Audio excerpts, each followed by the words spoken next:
So I always emphasized that transition must only have one direct child element. And because of that, we had to change our base model a little bit here to ensure that transition has only one direct child element.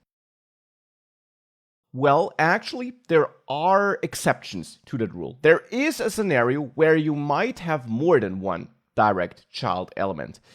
And here it is. In AppView, I'm going to add a new div with a class of container, simply to show you a new example inside of that div. And here I'll add a good old button. But now we'll animate the button itself. And I'll have a button here where I say show users, and below that a second button where I say hide users. Well, at the moment we got no users, but for the moment I simply want to switch between these two buttons when we click them, so that we simply animate the switch from show to hide and back. Because we worked with buttons that changed their text before, but whenever we had such a button, the text on the button changed instantly, and we had no animation for that. You might not need that, but if you do, you can build this with the transition component. So first of all, let's make sure we switch between these buttons. For that, we can add click listeners here, point at show users on the first button, and then here at hide users. So show users and hide users, these are two methods we now need to add. And we also need a new data property here, which controls in which mode we are at the moment. Users are visible, could be the name of that property. Initially it's false, let's say. And then we have a method, show users, where I simply set this users are visible to true, and hide users, which is that other method we're pointing at from the other button.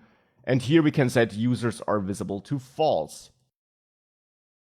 So this is just some dummy code, but with that, we're controlling the users are visible property here, the data property, and we can now control which button should be visible based on that property. The first button here should be visible if users are visible is false, because if they are not visible, I want to show the show users button so that we can show them. The other button, therefore, is shown if users are visible is true. If we see the users at the moment, I want to show a hide users button. With that, if we save this, we got this new button, we can click it to switch between these buttons.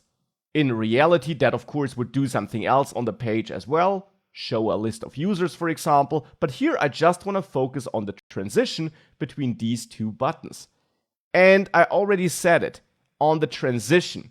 At the moment, it's an instant change, which might or might not be what you want. But if you don't want it, if you want to animate this, you can use the transition component for that and wrap it around these two buttons. And you heard that right, around these two buttons. There is one exception where you are allowed to have more than one direct child element inside of your transition component. And that is the exception here. The exception is if of the child elements you have in your transition, you guarantee that at most one is added to the real DOM at the same time. And that's the case here. We got two alternative if statements, and therefore we guarantee that only one of these two buttons will be added to the real DOM at a time. So if you use transition around elements where only one is added, then this is okay. If there is a chance of both buttons being added to the page at the same time, then this is not okay. So if we had the same if condition here, then this would not be okay because now both buttons would be part of the page. But if we have the opposite if conditions here, then this is okay. Now let's add a nice little transition here. Fade-button is the prefix I will use here, but as always, this is totally up to you.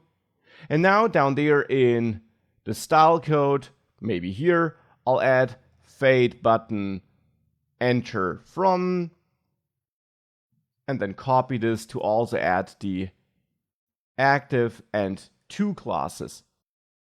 And let's say we want to start with an invisible button.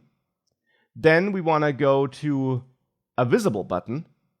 And we want to animate this with the transition property, where we watch the opacity property. And whenever that changes, which it does here, whenever that changes, we want to let CSS animate that change over .3 seconds. And now we can also add the classes for removing a button. And now for the first time, I will reuse some code because my enter from state is also my leave to state. My enter to state is also my leave from state. And I will have a separate active state though, because I want to use a different easing function.